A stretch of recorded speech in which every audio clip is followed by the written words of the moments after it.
Okay, everybody, thank you very much and welcome to the March 3rd community meeting for wasmCloud from Sketch to Scale.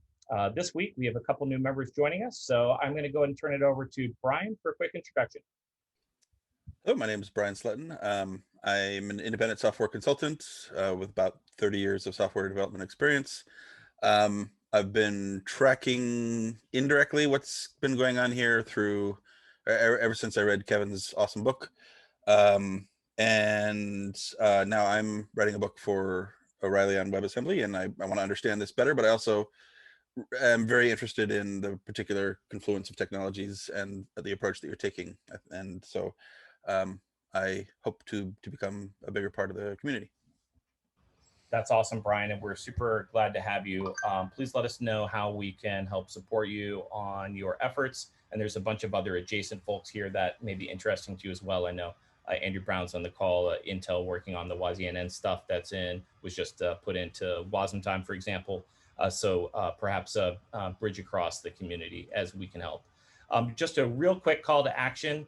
Final day for t-shirt order, please. If you're US based, you can just use the forms as they're linked in Slack. If you're international, just PM me whatever you want. You're more than happy to order one of every style if you'd like, or multiple styles of t-shirts.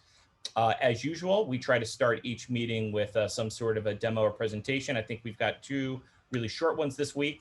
So I'm going to turn it over to Kevin real quick to talk about the work on actor-to-actor calls. All right, let's see if I can, oh, it says you've disabled screen sharing. So it's only because I hate you. Well, as long as, it's justified. I think you're a co-host. Let me see.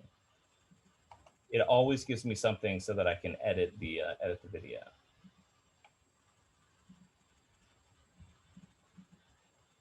Never happened. All right, let's see if I can.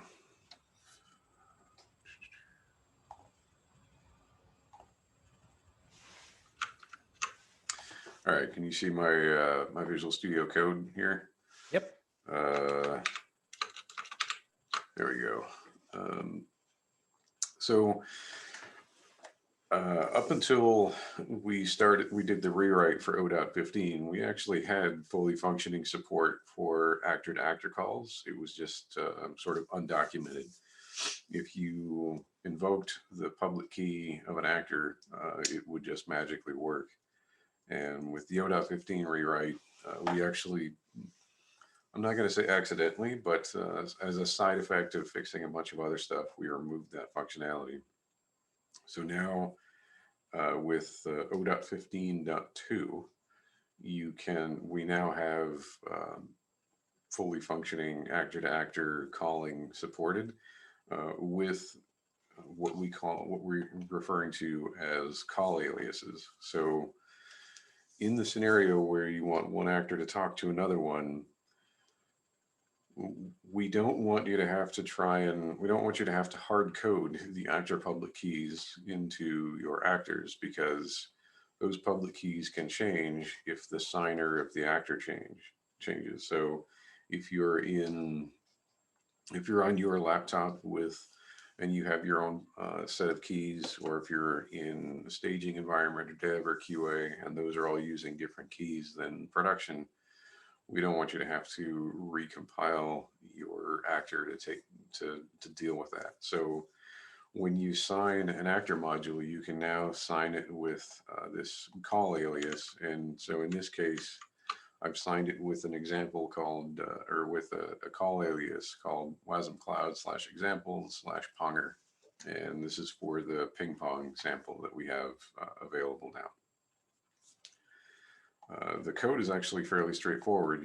We now have a call actor function in the Rust actor core, and in Go and assembly script, we'll have this convenience function shortly, but you can still do it, quote unquote, the hard way, still just by passing the call alias. And so in this ping pong example, we have one actor that receives an HTTP request, and in response, it calls another actor, which handles this ping request. And What's interesting here is that this ping request handler looks just like any other request handler.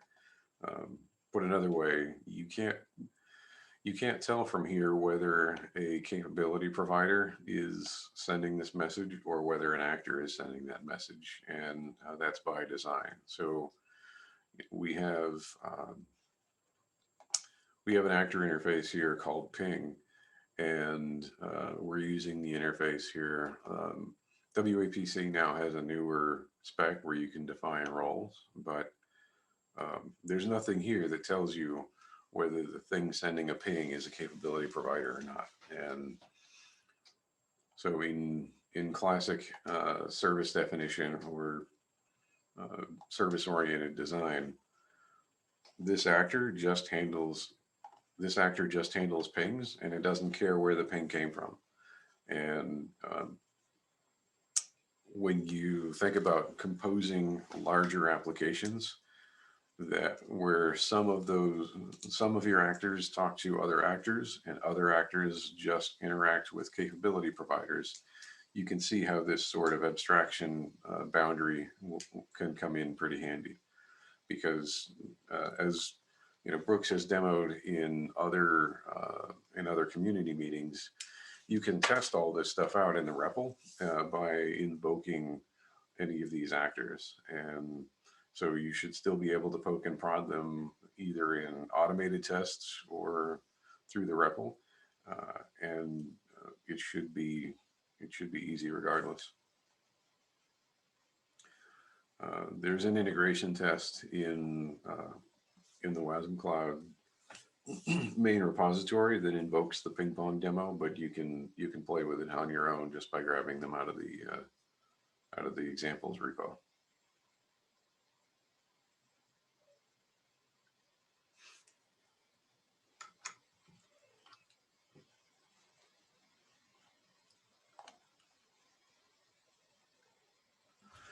That's awesome, Kevin. Thank you very much. Any follow-up questions for Kevin or concerns? No, looks. I've been playing around with that, and greatly appreciated. Thank you. I'm a little concerned about the mode that you're running your developer tools in, like suntan mode there. It's so bright, but other than that, no concerns. I've got a quick. You're upset that I'm not in dark mode. Is that what that is? Yes. Oh, you know what? I do that on purpose, right? Judging you. Everyone thinks the dark mode is the coolest thing to be in right now, so that's obviously why I chose light mode. All right. The last few weeks, we've had a couple of planning discussions around what are our hero graphics going to look like. And I wanted to run a concept by everyone. I saw this infographic here of these floating boxes that look like they've got the kind of like glass on top. So I started to play around with a few different concepts for us. And I don't know what the layers will be, if we'll do basically like a phone, a server, some kind of IoT thing kind of floating on the ground or the cityscape, and then come into wasmCloud, apps and actors here on top here. Kevin had some great suggestions to sort of cut this, cut the green box here on the top into little quadrants, and then stack them up from there. So I will continue to feed some examples in here of things that are labeled, but I sure would appreciate some feedback on how we lay this out and tell it. I think the story would go is that we'd start and we'd have one of these boxes pop up and then label it individually. And then we'll have a layer appear at the gray. It'll be a different color, but we'll have that sort of appear and call that lattice, and then have the lattice layer show. And then we'll talk about, maybe we'll take those green boxes and then somehow surface, maybe we color code communications between actors and capabilities that transcend the underlying topology of the network. Does anybody have any thoughts or suggestions that may help us to dial this in and make this a bit cooler? When I look at this, I was kind of thinking it'd be cool to have like a hover pop-up window on each of those layers of our architecture that shows the command to instantiate that layer of the architecture. So, Yeah. you know, if you've got a host on the bottom, you hover the command, you get a small window pop up that shows, you know, install WASM runtime. Yeah. Okay. I like that. Yeah, that's pretty cool. It's interactive. It's kind of fun. I don't yet have a plan for how I'm going to surface, you know, the wash control daemon on the side. Maybe it comes up as like a heads up console from the bottom to, you know, to like interact and issue commands. And then that shows things connecting. Like maybe we show the bind and we could do a whole story there. What I will likely try to do is I'm behind on getting wasmCloud.com, the landing page with clear value props out.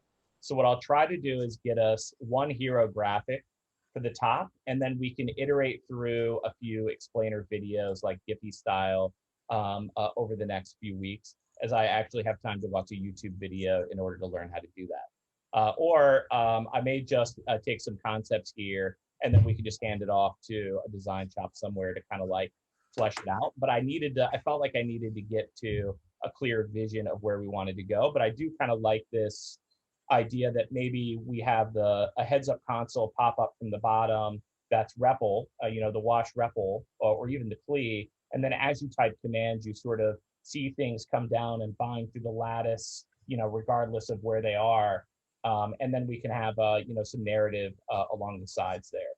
So as I get some examples into Slack, you know, feedback on this, please. And this, Brian, for you, this will all be licensed. You know, everything in wasmCloud is in an LLC and will all be licensed open source, including all of our graphics and everything else. So it'll all be, you know, Apache or MIT license, something copyleft. So more than welcome to reuse and share this in any kind of explainers or blog posts or chapters or anything like that.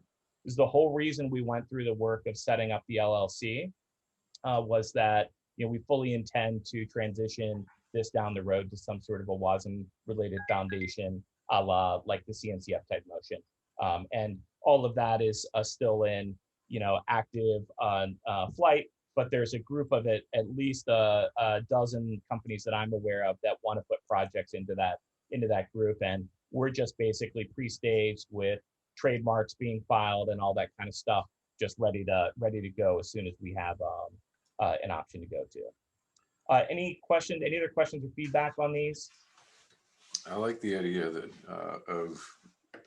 you know, as you move your mouse around or you click on certain areas, that, you know, different pieces of that architecture can light up in response to it, and you can see, you know, what's involved there and how to control that, but also maybe where to go for more information on it. You know, that could be a way to get into different parts of the documentation. And Oh, that's yeah.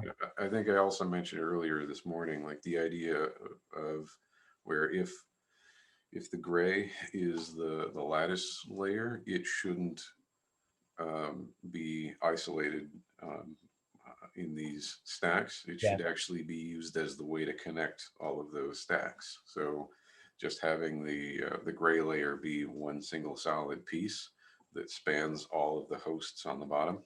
Yeah, I'm for that layer. I think I'm going to do there'll be a center of like floating lattice in the middle that all of the lattices connect into, and I'm going to make this more of like this is gray. I'm going to make it more like a frosted glass, similar to this top, you know, like clear glass layer here.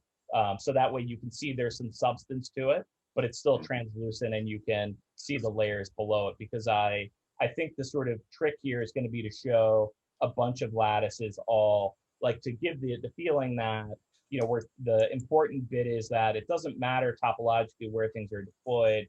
You don't have to make any changes to your application. It just works. Yeah.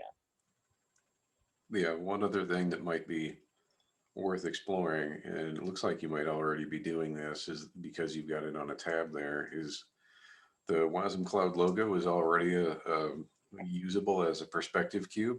So you can use the wasmCloud logo as the boxes in the bottom of that other diagram.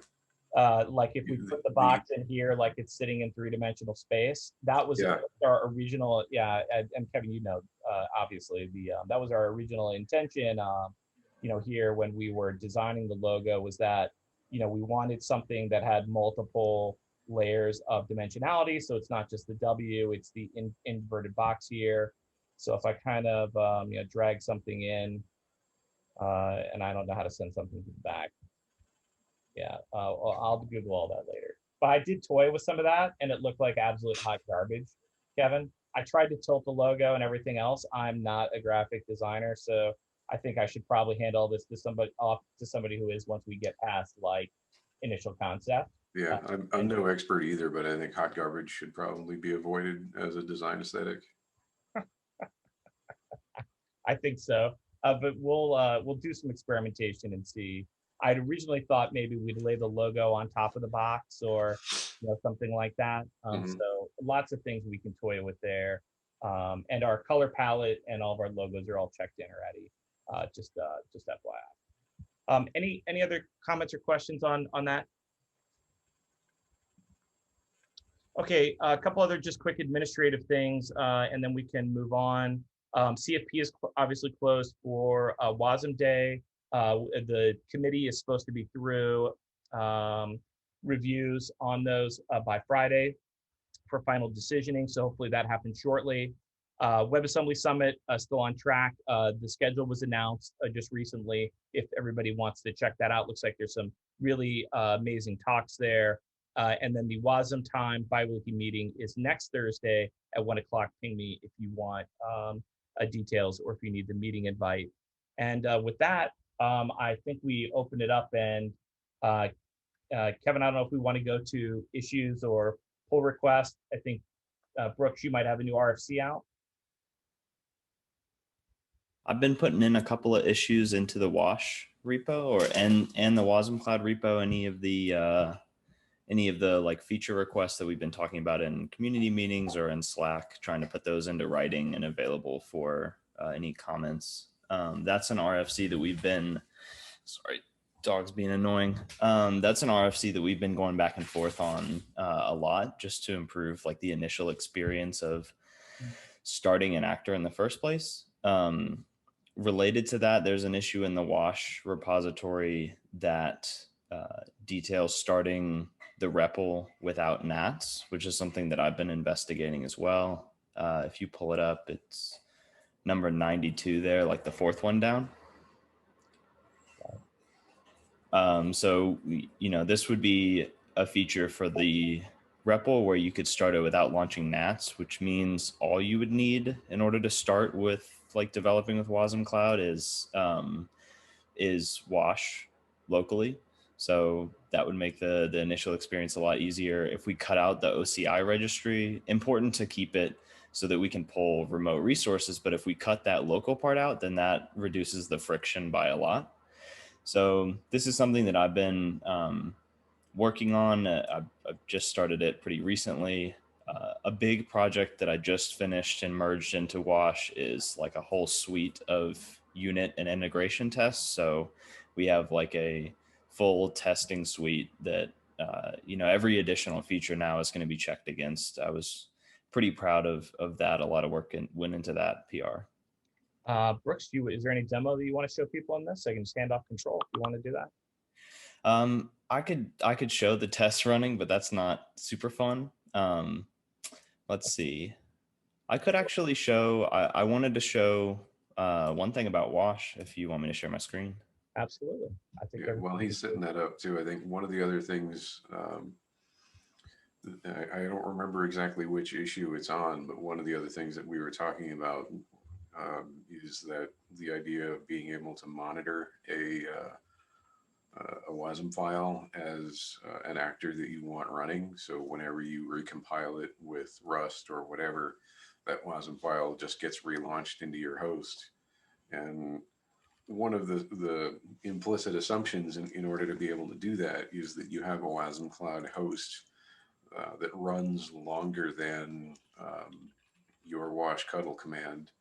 And so one of the things we might want to, I think we need to look into is how maybe one of the things that Wash does is sort of spawn a wasmCloud host as a daemon in response to some or all of its commands. So if you run a wash cuddle command and there's no host running, Wash should maybe start one up and then keep track of it so that it can use it for subsequent commands.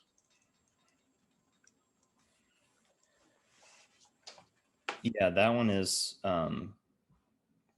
possibly dependent on the no nats mode, like the REPL PR.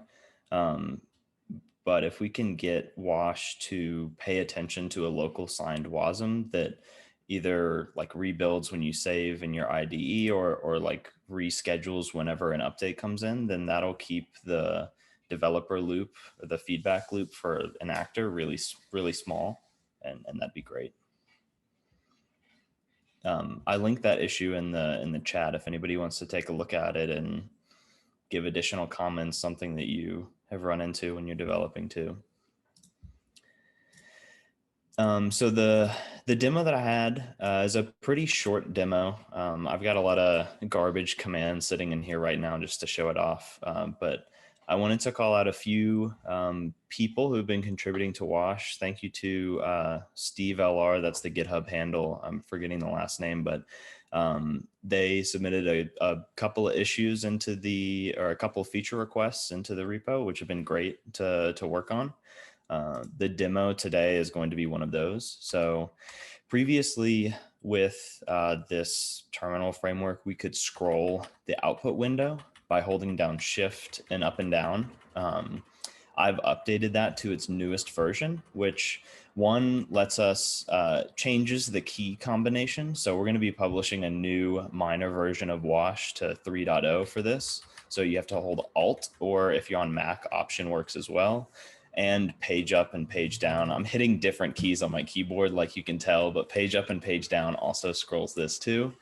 But the big part of this feature is previously with the log, whenever something, say you're looking at some help text down in your log, like trying to see if your actor started or not, when it goes away, you have no way to go back and look at it unless you were to hide certain levels of the log. Now, when you're focused on the log selector, you can use Alt up and down or page up and page down to scroll back to previous parts of the log, which is great because you don't lose information anymore. The other part of this is it's potentially difficult to see over Zoom, but if you look at the title of the log pane and the REPL, whichever one you're actually focused on is bold. Open to, if this is not quite like accessibility friendly, like it's not very obvious, then we can add in a potential different like parentheses focus or something, but some other indicator other than this log saying where the focus is, where your commands are going, it was nice to have. Yeah, I think in terms of visibility, I think we might want to, change the title so that it's got, some brackets or something so that there's an indicator there, because I don't know whether it's just because it's over Zoom or not, but the boldness is pretty hard to pick up. It is subtle. It's there, but I agree that we could have a little bit more. Can the frame around the window, the lines drawn around output and REPL, could that change colors so that as you move around, the sort of pane you're in is like, yellow or, something along those lines? Yeah, you could. I think you can change like the border style. I'm not sure if you can change the width, like if I can make the whole thing a little bit thicker.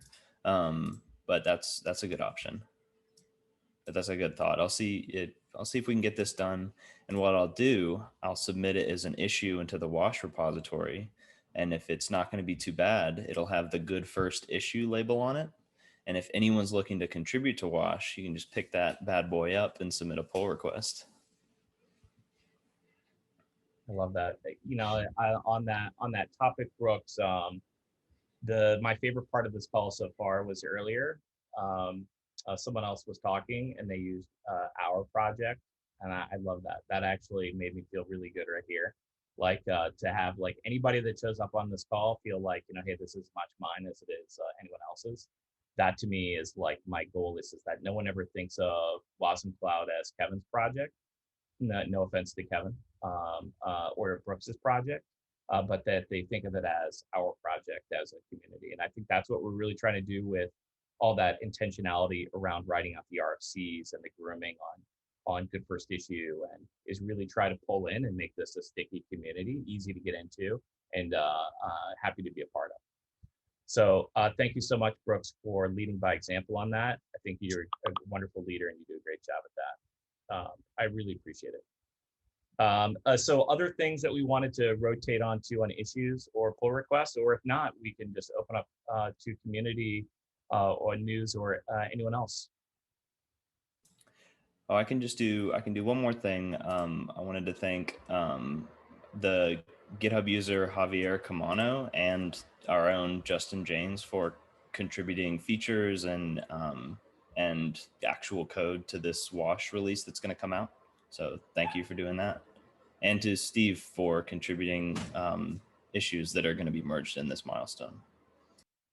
It's awesome. Does anyone else have any wasmCloud or CrossFit or other unrelated news they want to talk about? Go ahead. I don't, not news, but I want to talk about the integration unit testing of the wasmCloud project. I personally have not been able to get all of the integration tests running. I'm still troubleshooting that, but they make assumptions on having Redis and Nats running locally. And the unit tests could certainly have many more of those, because wondering whether or not you guys would accept a PR that adds a lot of unit tests. It's hard to do as somebody who's not involved in day-to-day work, because I might be testing things that are not going to live very long, and then tests become a burden. So I want to get your thoughts on how to improve the testing of wasmCloud so that it's easier to contribute to. Yeah, well, we're certainly not going to deny pull requests for tests. Testing is it's usually one of those things where it's often neglected on projects, especially open source ones, and we definitely want to make sure that we don't do that.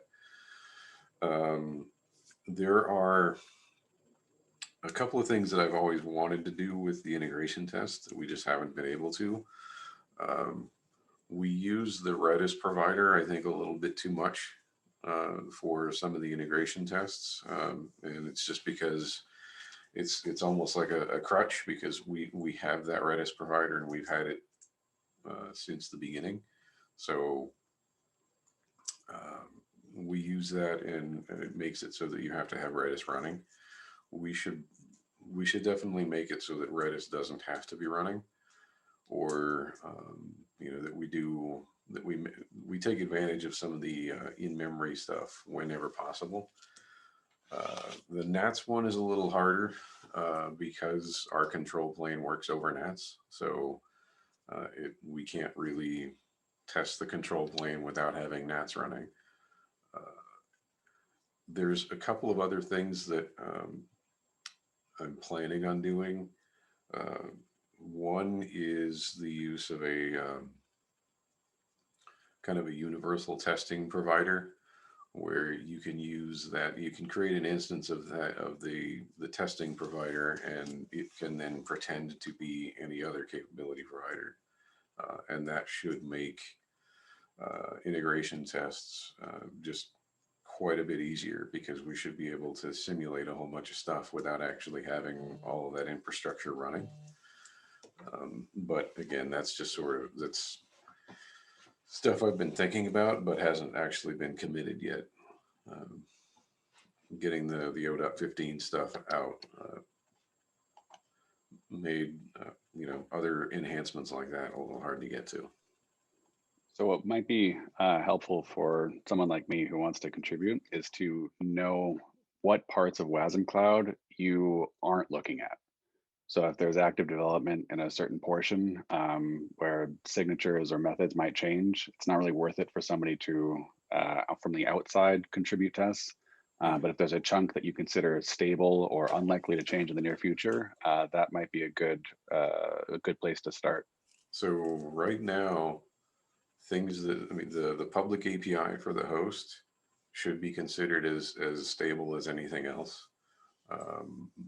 Just about everything should be, it's no more or less stable than everything else. I think as things were a little difficult to deal with between 0.13 and 0.15 because we basically just rewrote everything wholesale.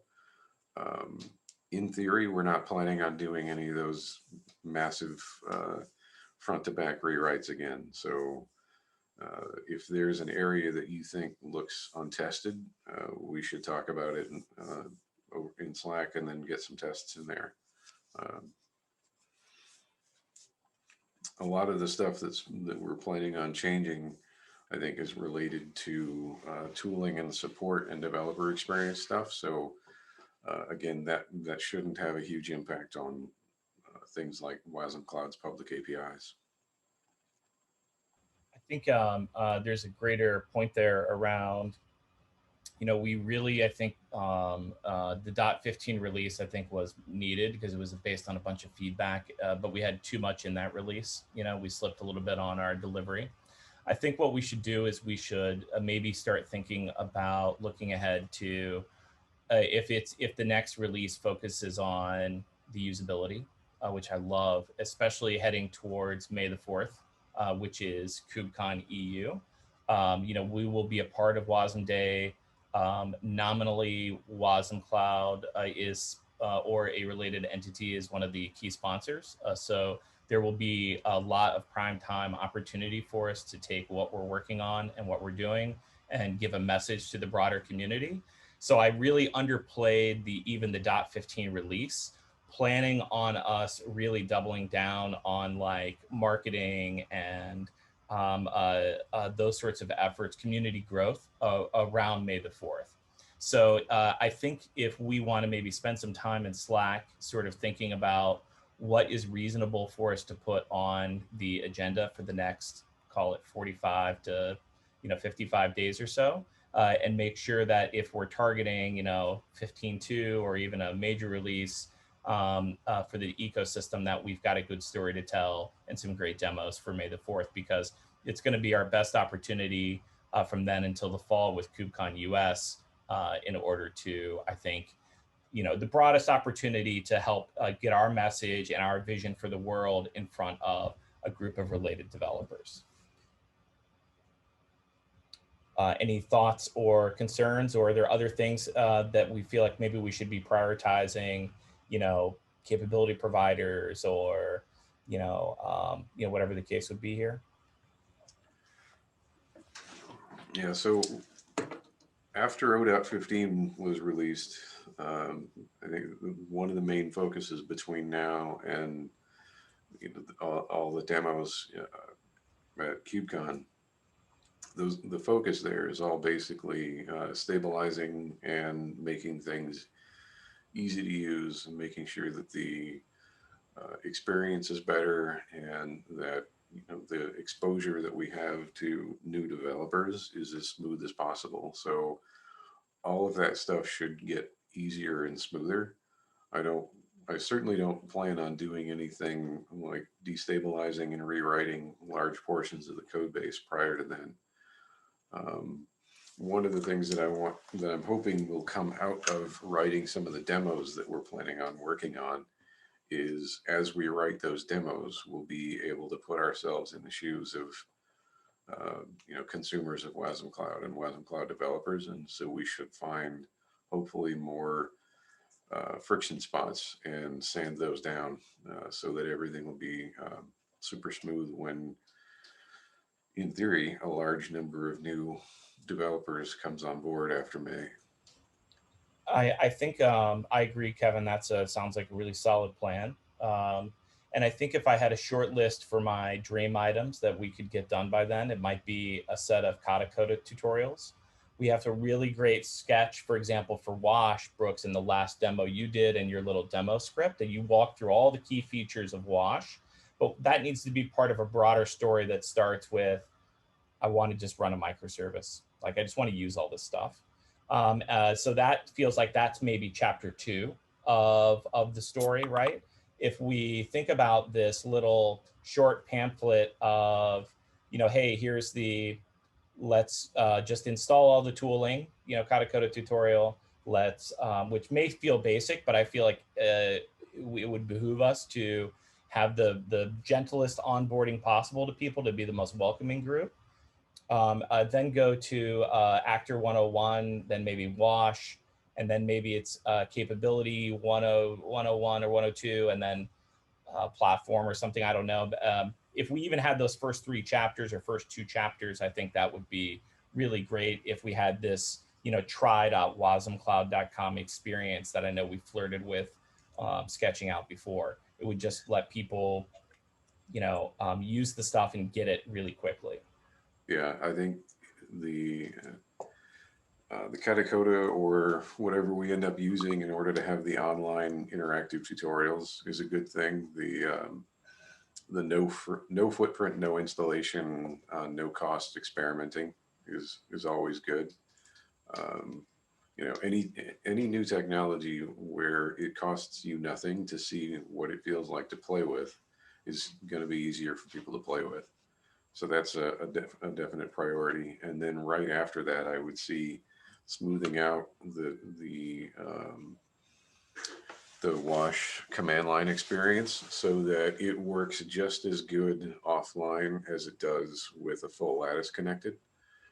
That way you can progress from playing with it in the web browser to playing with it in a single host on your workstation with no lattice, no Redis, no NATs installed, then upgrading to, or opting into, now let's play with it with 4 hosts running in 4 different terminal windows connected via NATs with Redis. And so you can then just sort of add all of those things as you gain experience, rather than having to deal with them as friction points early on. There's so many of the pieces are already out already. If you look at the Docker composes getting checked in, and like, I know that we're like, the raw materials are on the counter here. They just need to be like put in order. I don't know if anybody's interested in volunteering to not to help drive the effort forward. If somebody would be interested in, kind of like taking the lead on like, setting up a our Katacoda account, and at least sketching out the plan and coordinating, like pulling in and where we need people's attention, that would be great. Yeah, so I can hound people offline and try to ball and beg people to do that. But we'll see. Just pull the free candy van up alongside and get them, and Oh, I've got a van full of candy, right? It's not just t-shirts. We've got zip up hoodies on the way. The really nice ones. I'm looking at the bicycle short ones with the pocket in the back, or bicycle, not shorts. That would be a different kind of a giveaway if we're giving away bicycle shorts, but the cycling hoodies, with the pockets in the back. So we'll see. And we also do have the ability to do email addresses. I've not rolled those out to anyone. I only set up the domain because part of what I want for May the 4th is that experience around having like security at wasmcloud.com published, and having some documentation written up for how do I report a vulnerability, how do I report a violation of a community standard, and some of that grooming kind of stuff. And that's in anticipation of new people joining. Like there's potential friction. I want to make sure we plan and account for that. So there's lots of things that, goodies that we can put on the table. I don't know if we wanted to do team email addresses, or, whatever the case is. That's always a possibility. Yeah, like you said, we have a whole bunch of little pieces put together for different parts of the experience, but I don't think what we have quite yet is that cohesive journey from first exposure all the way to expert. And I think that's the thing that's the thing that we should use from now until May to smooth out. Okay. All right. Hey, Liam. Sorry Yeah. to jump in here. I have to drop off soon. Something else just to be aware of that will probably it's one of those mutually beneficial things is Presslet is moving towards 1.0 probably in the next few months. Basically, networking is our last big feature that we have to do. That's why I was asking that question earlier in Slack, Kevin, was we're just trying to make sure we can get networking, and networking is bad enough, but trying to make it work in a way that's extensible for anybody is even worse. So we're working on that right now. After I eventually take on updating the wasmCloud provider, which I am dreading, if I'm being honest, because I have to update that and Tokyo. So yeah, sorry, Kevin, for any future large amounts of Slack messages I will be sending you on that. But the point of this, besides my meandering, is that once we get that out, we're going to be doing our own polishing. And so the networking could take anywhere from 1 month to 3 months. So if it's out 1 month, it might be out around the same time. We're not a conference-driven development kind of team, so we're not going to have it out for KubeCon as a goal. That's not the idea, but it is going to come soon, and that's going to allow for both projects to bask in the glow a little bit because wasmCloud provider is one of the big ones coming out. So anyway, anyone who also wants to contribute there would be much appreciated. We're not as big of we don't use all the advanced features of wasmCloud because it's shoehorning it into Kubernetes. So there's not a way to use all the advanced features. So if there's people who know it better and want to like mess around with it, it is now in the wasmCloud org on GitHub. It is all there, and so any help or things or improvements would be helpful there, because that will help both projects out here, because Crescent going 1.0 and having that as being one of the things is going to direct people towards wasmCloud and get them interested, and it'll reflect back on us, because anyone interested in wasmCloud will say, oh, I can run it in Kubernetes. That sounds like something crazy. Let's do that. So that's just what I wanted to bring that up, is that we have that out there. It's going to be hitting 1.0 soon. So I guess just be aware at the very minimum. And if anyone wants to help out in the community who's interested in those things, feel free to reach out there or in the Crescent channel in the wasmCloud Slack or the Kubernetes Slack for any questions or things. So yeah, that's that. That's all I had. Absolutely, Taylor, and thank you so much for the call outs there. And as always, I think there is just such a natural, demonstration point, with between the two projects, as we even start planning for KubeCon US, which I think would be a bigger push on our part. Maybe there's opportunities for another workshop like we did Explore WASM last summer, or something along those lines. So 100%, just let us know how we can help you to be successful. We do have a logo exchange officially with wasmCloud LLC. I have a request into Microsoft, or I have one on the way, or it's in flight. And then I did get a couple back already from some of the more prominent community members. So when we get wasmcloud.com up, we'll start to have that little scrolling bar of, look at all these amazing organizations that are as enthusiastic about this technology as we are, and also hopefully using it. Yeah. Anyone else? Open call across the board? All right. Well, I'm going to go ahead and stop recording. And as always, everybody can hang on and we can chit chat, do the meeting after the meeting. Thank you very much for watching at home. Have a great day.